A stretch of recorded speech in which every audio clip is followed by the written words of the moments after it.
Hmm. So next in line, we are going to see how by using a workflow, we can create a new task.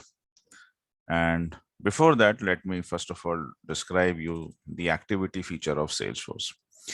Because the task and events, both of them, they are actually a part of something called as activities.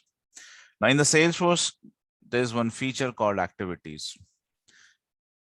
Activity itself is not an object, but rather it's a collection of two objects. It's a collection of task and event, right? Task and events are the objects. Task object hai, event be object, and they are the standard object by the way. Activity is that feature of Salesforce which have two things, task and events. Likewise, when we move on with another thing called as analytics. So analytics basically would be a feature of Salesforce. Now analytics have two things inside that, and that is um, reports, and the second is dashboard. Now reports is an object, dashboard also is an object. Now in the same way, activity itself is not an object, rather it's a feature of Salesforce.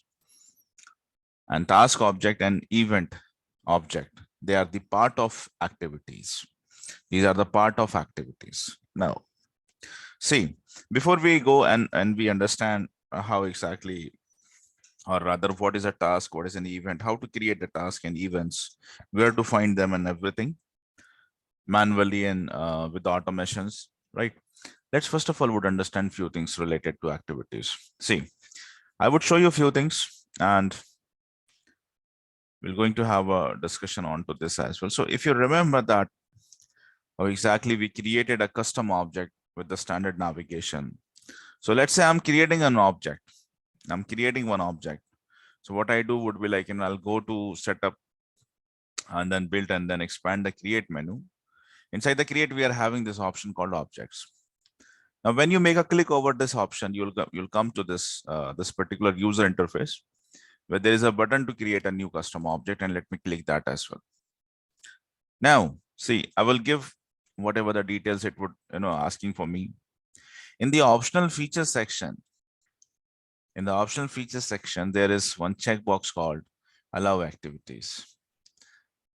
And when we were doing, when we were doing this, when we were creating the custom objects, I told every one of you to click all four options, like allow reports, allow activities, then track field history, and allows in the charter group.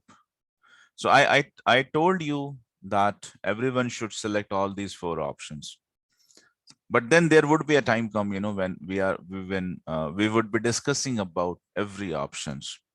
But for that, you have to wait for certain time up to certain topics have been completed. So now is the time where we are going to have a discussion. What really happens, when you click allow activities and when you don't select this, how it would impact, and what are those, those features that come as a part of activities. I mean, if on a particular object, let me go with the objects what we have created. For example, if there's an object called position, right? There's an object called position. And when I try to edit the features of this, at the time of creation of the position, we selected all these four options. I'm not sure why this was not selected. But anyways, at the time of creation of the position, we have selected allow reports, activities, track field history, and allows in the charter group. But let's consider what would happen if I don't select allow activities. So, right. So presently it has been selected. Presently it has been selected. Now I'll show you something. So I go to the schema builder. And let me clear every object from here. Let's bring task. Let's bring task. Let me bring event object. And now let me bring that position object, right?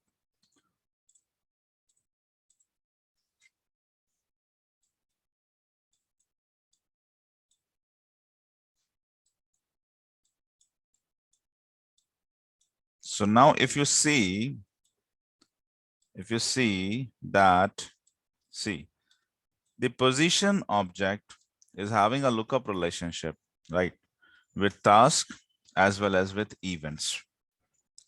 This object position is having a lookup relationship, and this is a lookup relationship from task to position. This is again a lookup relationship from event to position.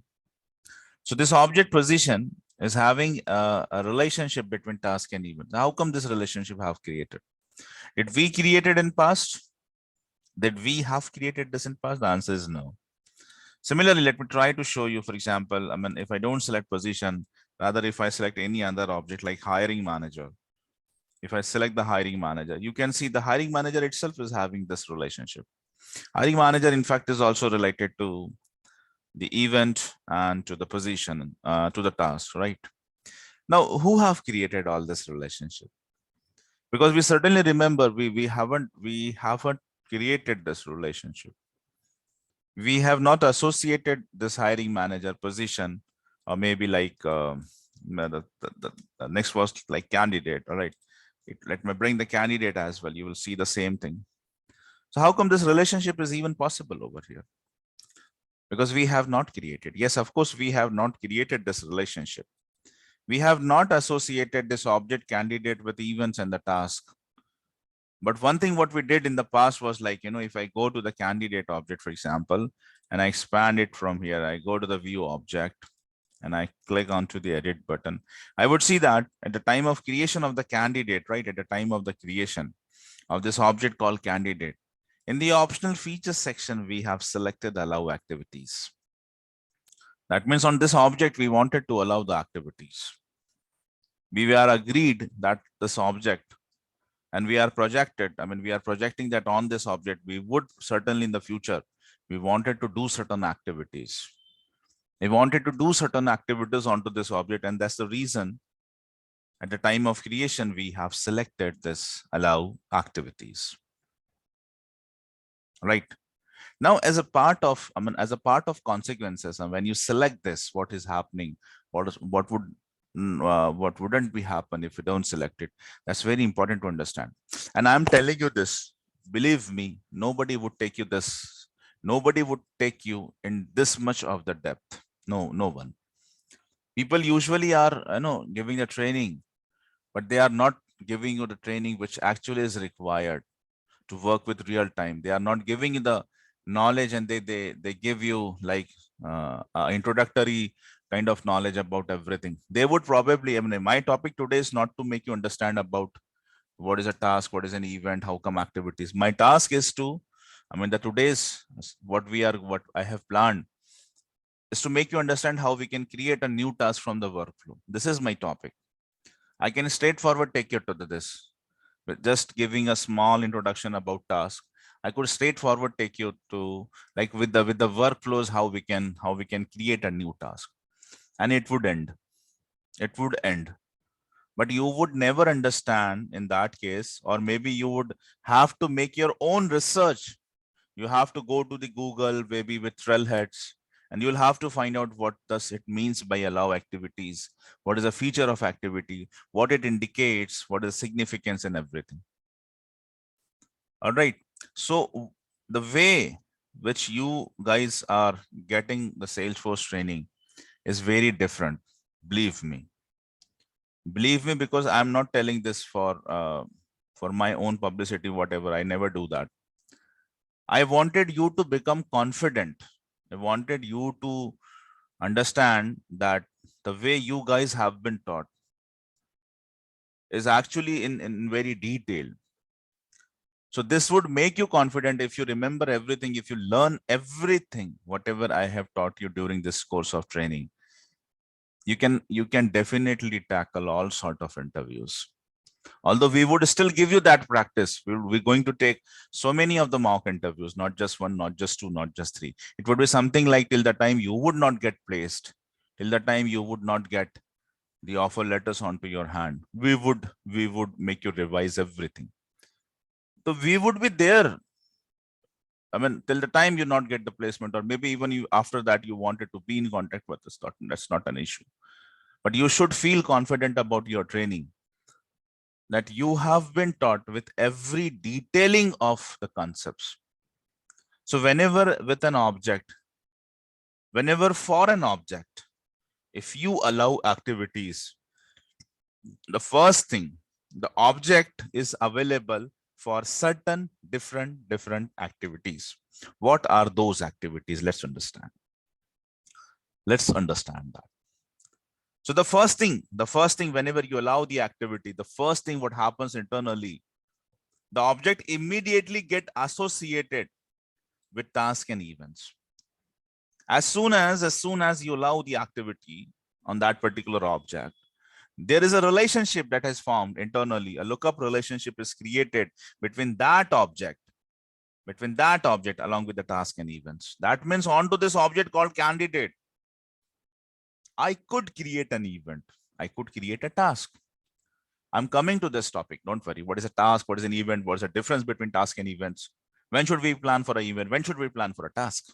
We are going to talk about this as well. Don't worry. This is a very detailed topic. It would take probably 2 lectures. I cannot finish it right now in this one lecture. I have to elaborate so many things. I have to tell you so many things about this. And I would probably show you one real-time example as well for about the events. How come this event is a very important feature of Salesforce? And what else could be happen? What is the future scope of this event object? I'm going to tell you that as well with a live example, with a real-time example. So let's understand this, and let's understand this in very detail. So whenever I create at the time of creation, or maybe while editing an object, like now, I'm not actually creating this object candidate, rather I'm onto the edit page and I'm trying to edit certain functionalities related to this. If I select allow activities in the optional features section, if I select this checkbox called allow activities, immediately your object would getting associated with task and with the events. That means this object is has been in a lookup relationship. Immediately one lookup relationship would be created. So now onto this object candidate, you can plan for an event for this object candidate. For this object candidate, again, you can plan for certain task. That is the first thing. We would going to see what exactly is task and event. Right now, let's end up on the statement that now I could create on the candidate, I could create a task, I could create an event. What would happen if I don't select it? Let's see that, because we must every time see, we must do the positive and negative testing. All right, we must do the positive and negative testings every time. You have to do this whenever you design something, whenever you code something. If you create an automation, if you create a code, every time you have to test it at least with 2 different scenarios. One where everything goes as per plan, that's called as the positive testing. The another, if something bad happens, your program should also be able to handle those exceptions and everything. So every time, whenever we design something, we should have both positive and negative testing. So I just have deselect that allow activities. Let me save this and let's go back to the schema builder, try to refresh this, see what happens. Now there is no relationships. This relationship chain has been breaked. So the candidate now is a distinguished object that is having no interconnection with task and events. That means on this object candidate, we certainly cannot create any task. We cannot go for any event. All right. This is the first impact. This is the first impact. This is the first impact. There are a few more. There are a few more. But let me once again, come back and allow activities onto this. And let me save this. So this would the first impact if you don't select that allow activities on that particular object, whatever it would. You cannot go for any task and can go for any event, right? So that was the first impact. Let me show you one thing more. Allow activities not just about task and event. There's one more thing. Let me try to show you something else. So if I go to the communication template, for example, and I go with the classic email templates, let's see, the email templates that we have created, right? I have created few of the email templates, like for candidate, do we have anything? What is this customer and letterhead? New candidate. All right, see. Let's understand one thing. So if you see, if I wanted to test this manually, let's say, let me open my email address. Let's consider that. Where is that? Yeah. So I wanted to test this. There is an email template I built up for the candidate object, wherein I have used all of those merge fields, and that belongs to the object candidate, right? Every merge field, what you have seen over here, these reference IDs and names and the positions and locations, everything. Those are basically what? Those are the fields of the object candidate. Now, if you wanted to test it manually, let's say, what you usually do is like, you go with that send, test, and verify merge fields. And from this dialog box, you would select candidate, because the merge fields what you have used, and you see the name of the candidate, right? You see the name of the candidate. I'll just click it over here. And then I would select any record, for example, Akshay Patil. And then I would ask it to send an email on to sfdckasim.com, right? I have selected the first thing. I have selected candidate. I could see the name of the candidate over here. I could see the name of the candidate over here. I have selected candidate. I give a record, do this, and now send it. So this would give one email alert like this to my email address, and the same thing, right? This we already learned so many times, right? All right, right. That was the way to test this email template. Now let me do one thing. I'll go to the object candidate. I make an edit over here, and I remove the activities. All right. I remove the activities and I save it. I would save it. Now let's come back to the same email template. Let me try to refresh it once again. This is the email template, right? This is the email template. So I wanted to test it once again. So I would go with send, test, and verify merge fields, and I would select one another record. Before that, I would select candidate object from this list. Where is candidate? Where is candidate? The name of the candidate have been removed. I do not see any object with the name called candidate. CAM. After M, it should be N, because MNOPQ, right? After M, it should be N. After campaign, there must be candidate. We don't see the name of the candidate. It's directly case. Where is that name? Why we are not being able to see that name over here? Because you disable the activities. You disable the activities on candidate. That's the reason. You cannot test any email template which has been created onto this object. You cannot test it. You cannot do any activities.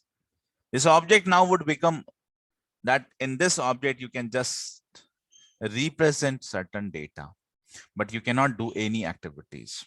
You cannot do any activities. So whenever if there is a crucial object, if there is a crucial object which we don't want it to get exposed by any activity, this might be a requirement of CRM.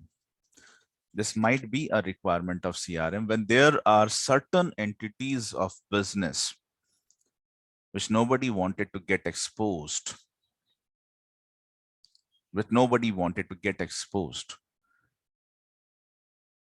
Then we disable the activities. I can give you one example. For example, if an organization is going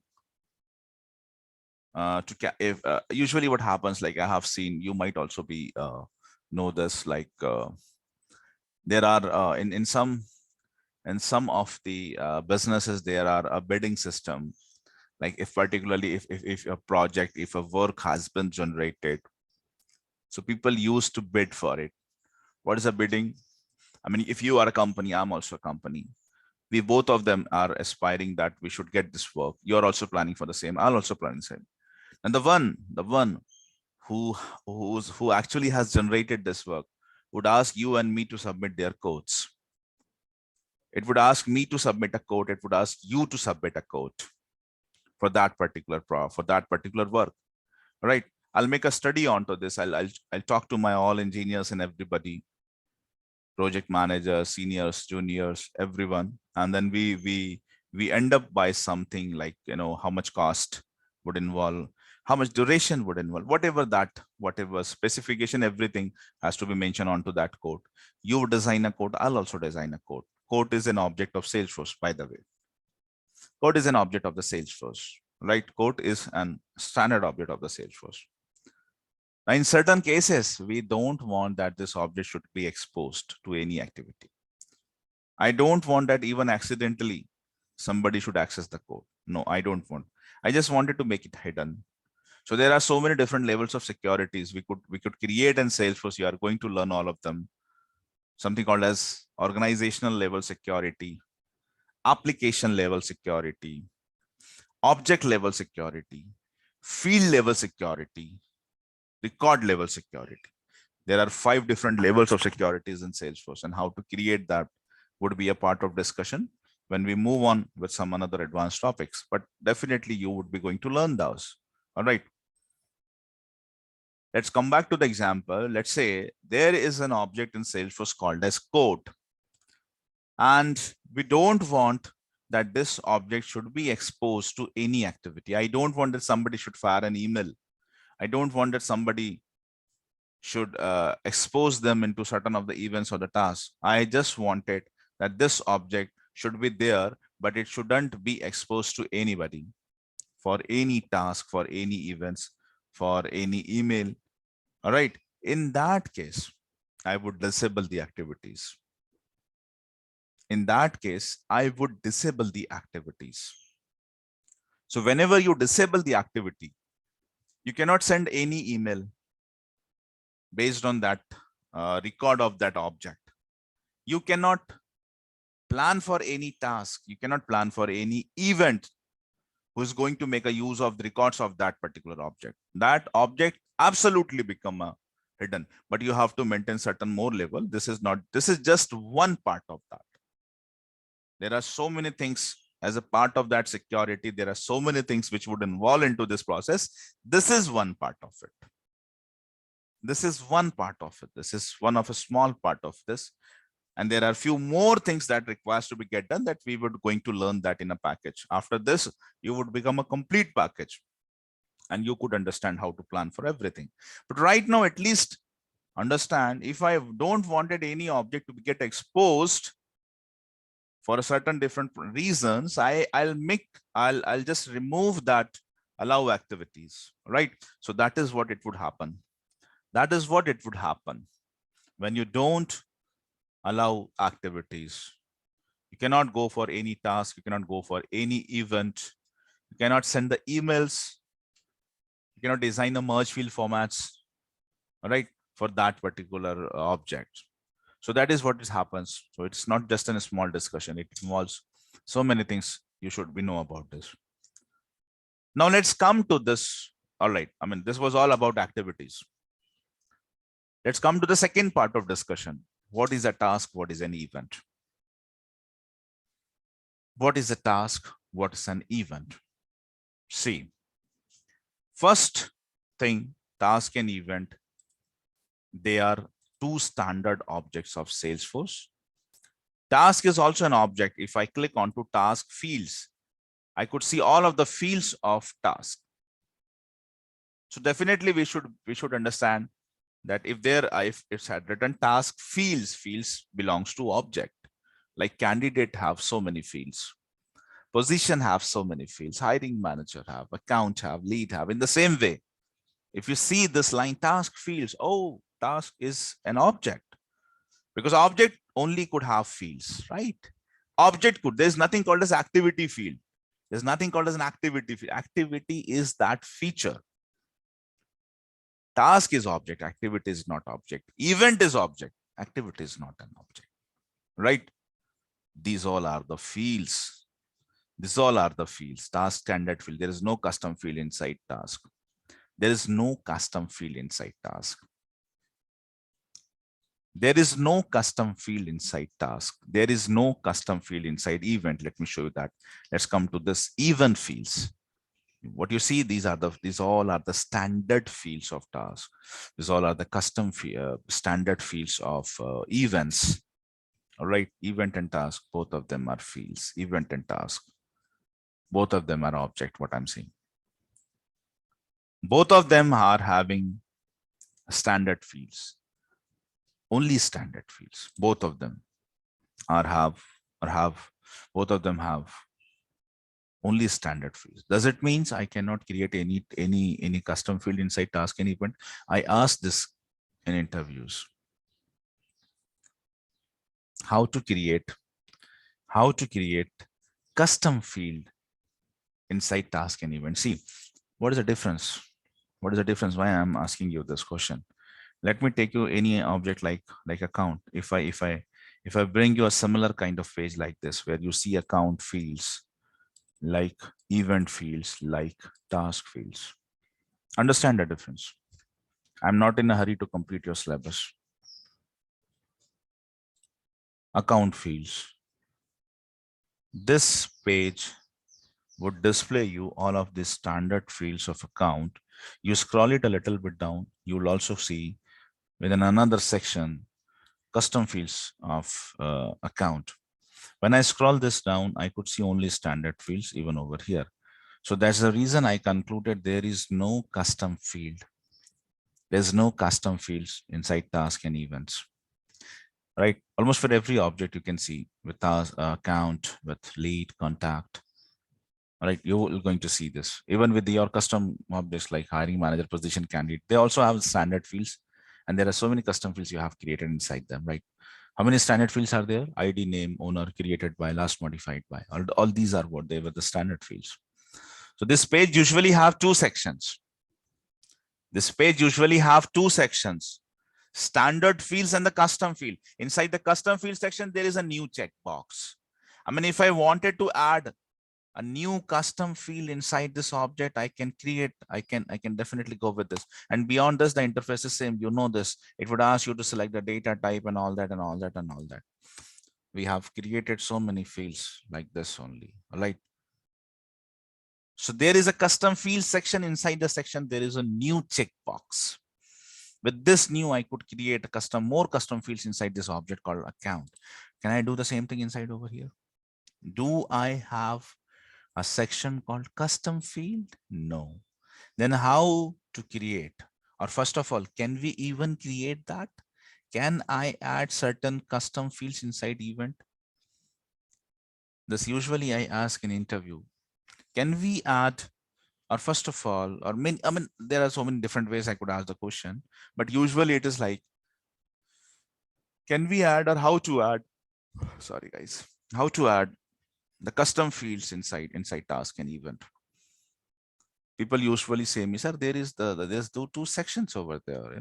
You could go to the section called custom fields and relationship. There is a new button. And then I immediately show my screen to them.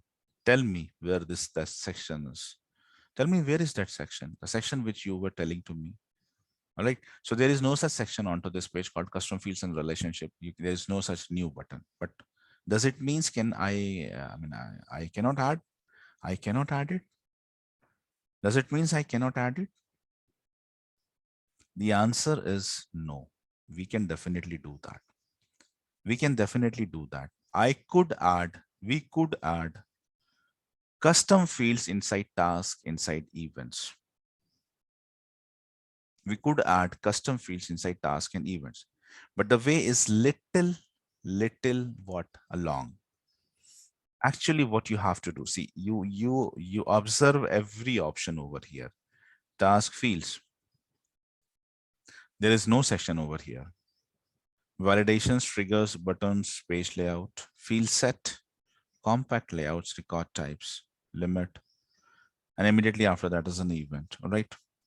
For event, again, you're having everything. For event fields like task validation rule, event validation rules.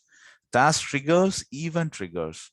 Task button links and actions, event button links, and all of those options are same. Task limits, event limit.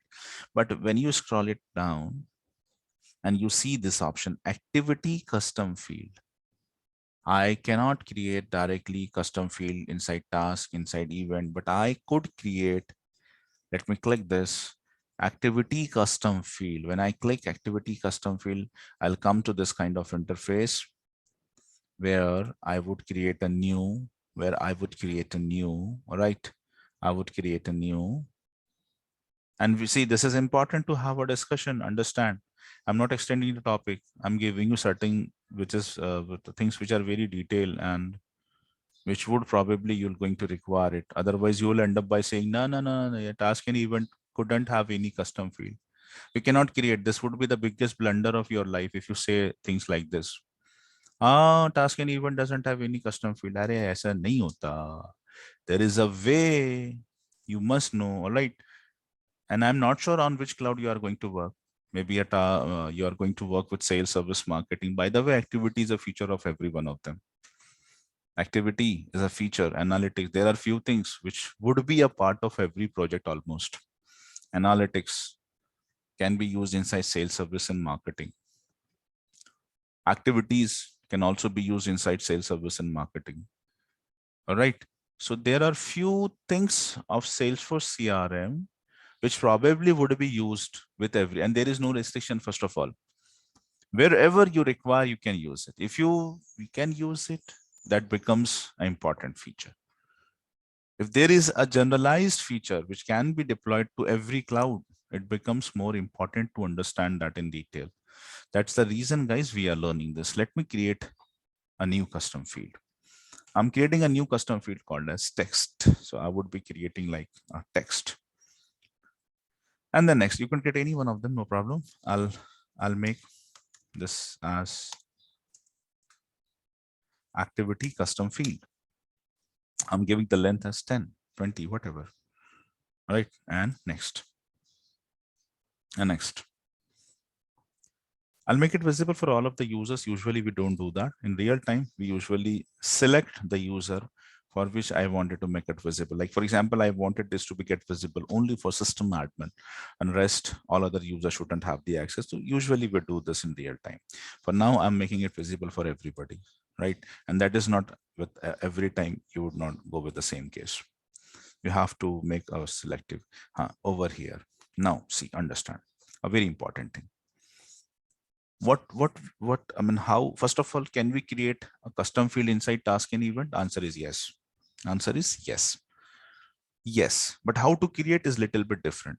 You will not going to find a new or that custom fields and relationship sections, whatever, right? You will not going to find it onto that layout.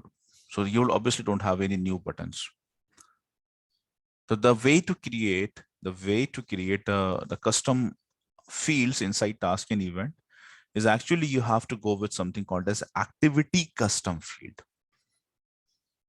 You would have to select this and whatever, I mean, after that, the consequences and everything, the step-by-step navigation for select the data type, give the name, labels and everything, whatever. And then finally, you'll come to this page after selecting which users the visibility should be there for where and everything. And then you'll come to this. Now see, by default, both of them is selected. All right, by default, both of them is selected. When both of them is selected, what would going to happen would be like this field, what I'm creating called activity custom field, would going to be appear on both of the layout, If you are creating a custom field, you wanted that custom field is just to be used inside event, you should do that. If you are creating a custom field, you wanted this field just for a task, you don't want this field to be get appeared onto event, do this, select the task. If you wanted the custom field shouldn't be appeared in anybody, in any one of them, not for the task, not for the event, but somehow I wanted to use this inside activity, right? Then don't select any layout, just launch the custom field. That would be specifically used. I mean, it would be created, but that would specifically be used for activities. All right, this is what. So how, I mean, let me select any one of them, or maybe if I select both of them, I could do that, right? If, for example, I was creating this just for event, I would select only event and I would save this. So now we have added we have added one custom field. See, if I go to the fields of events and I refresh this interface, if I refresh this interface, again, there is no section is created, right? There's no section is created, and it would even not be added over here if I'm not wrong. Kya naam hai iska? Activity custom field. No, it is not added. No, it is not added over here. It would only show you the standard fields, obviously. Right? So there is only one way to get to that is go to the activity custom field. And from here, you would see that this field is being available for which of the layout, right? Which of the layout. This is the only way. But yes, we can create custom fields inside tasks, inside events also, right? But you don't find this section over here. You'll have to go with called as activity custom fields. By this, you can create custom fields inside tasks, inside events also. All right, that was one thing. Let me keep this discussion stop over here. And by tomorrow, in tomorrow's session, we are now going to discuss like how exactly we could create a task and event, first of all, manually. What are the significant differences between task and event?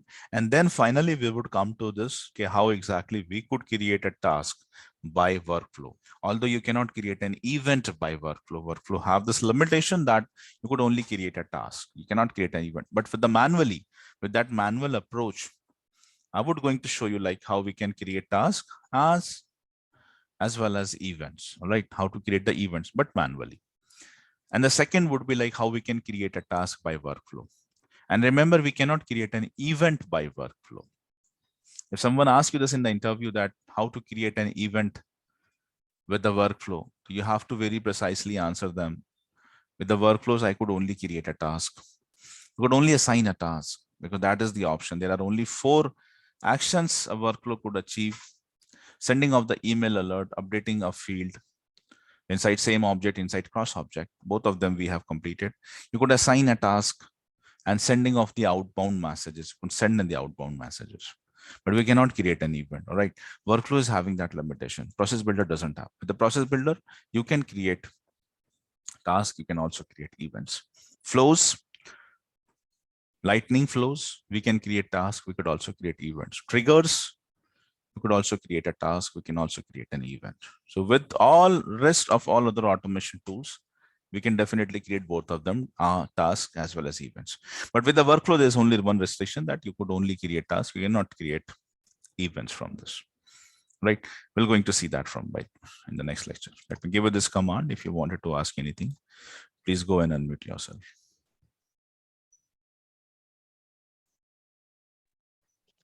Sir, Yeah. you told us right now that we can select or deselect layout, right? Task or event layout if we want to create any custom field.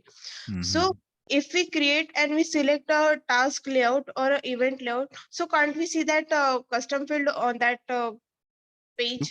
You could definitely see that. See, today I think I created that inside event, right? Hmm. So in tomorrow's session, when I'll take you to that layout, event layout, where we would manually creating an event, you're going to see that field, the one which I have created, and I landed it onto event, right? If I would land this onto the task, you're going to see that onto the task. Thing is that today I haven't showed you how to create the task and events, right? That is going to be covered tomorrow. So tomorrow morning, you would going to see that field onto the layout. But we can identify, right? What are the standard fields and what are the custom fields in that event or task How would you identify this on your page layout? sections, right? There is no way onto layout where you could identify. If you wanted to do this, you'll have to come to the custom field part. Okay. See, understand what I'm actually trying to describe you. If I go to for example candidate, right, and I create a new candidate by this interface, like how would you know which one of them are standard and which one of them are custom? See, all of them looks like to be same over here, right? If you specifically wanted this, right, onto this edit layout, you would understand. You wouldn't be understand. You actually have to go with like this. I mean, there might be some interfaces like this interface where I could see the standard fields and I could also see the custom field. From here, I could differentiate. But when I'm onto the edit layout, I cannot difference. So when you would be on, I mean, by tomorrow morning, when you would be onto that layout, edit layout, you would not going to understand which one is standard and custom. For that, if you wanted to exactly know how many standard fields are there and how many custom fields, you should go with this interface. For all of the standard fields, you have to go with like event fields or maybe task fields. You On wanted to see, let me finish. You wanted to see the custom fields. You have to go with this activity custom. There are two separate interfaces to see that. That is what I'm telling you. okay, okay, Mhm. got it. Thank you. Yes.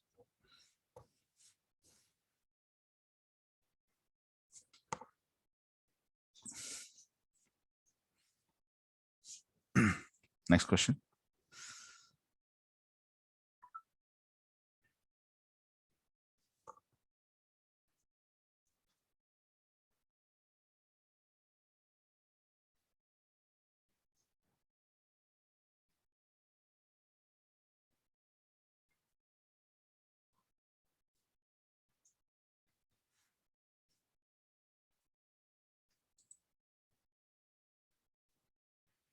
All right, then. Thank you so much for joining.